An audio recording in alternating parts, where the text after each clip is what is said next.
എനിക്ക് തോന്നുന്നത് എന്താ വെച്ചാൽ ഇത് വിശ്വാസത്തിനെതിരെയുള്ള കടന്നുകയറ്റായിട്ടാണ് എനിക്ക് തോന്നുന്നത്. എന്താ ചെയ്യുക, ഭക്തിമാർഗത്തിൽ ജീവിക്കാൻ എനിക്കുണ്ടൊരു ആഗ്രഹം. പക്ഷെ എനിക്കുണ്ടല്ലോ ഇവിടെ ഒരു അച്ഛൻ, ഒന്നിനും കൊള്ളൂല. എങ്ങായി നാട്ടുകാർക്കും ഗുണമില്ല, വീട്ടുകാർക്കും ഗുണമില്ല. അയാളൊക്കെ സമാധിയാവണമെന്നുണ്ടെങ്കിൽ ഔ ഈശ്വര, എന്റെ ഭഗവാനെ.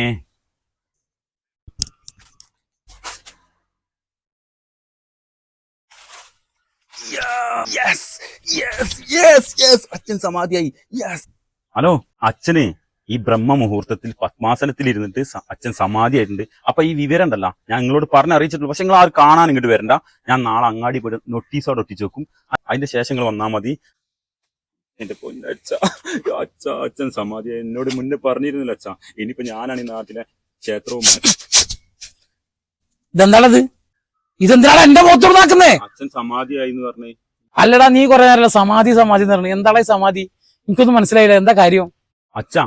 അച്ഛന് സമാധി എന്താണെന്ന് മനസ്സിലായിട്ടില്ല. അച്ഛ കുംഭമേള നടക്കല്ലേ, വാരണാസിക്ക് ഞാൻ ടിക്കറ്റ് എടുത്ത് അച്ഛാ. അച്ഛന്റെ ഭക്തിമാർഗം അവിടെ എൻജോയ് ചെയ്തൂടെ? മോക്ഷം കിട്ടും അച്ഛാ. എടാ, ഞാൻ നിന്റെ തന്തല്ലേ? എടാ, നീ എനിക്ക് വാരണാസിക്കാണോ ടിക്കറ്റ് എടുത്തിട്ടുണ്ട്? എടാ, വല്ല ഗോവയ്ക്ക് എടുത്താടാ. അവിടെ പോയി ഞാൻ എൻജോയ് ചെയ്യട്ടെ. ഇനി ഗോവയല്ലേ വേണ്ട, ഗോകർണായാലും മതി.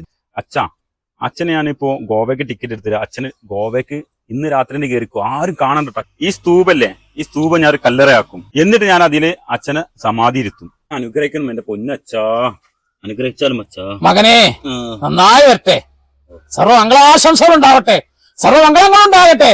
മകനെ നന്നായി വരിക, നന്നായി വരിക, നന്നായി വരിക. എണീറ്റ് പോടാ കഴിവേറി. എല്ലാ അനുഗ്രഹം ഉണ്ടാവും. പോയാ മതി.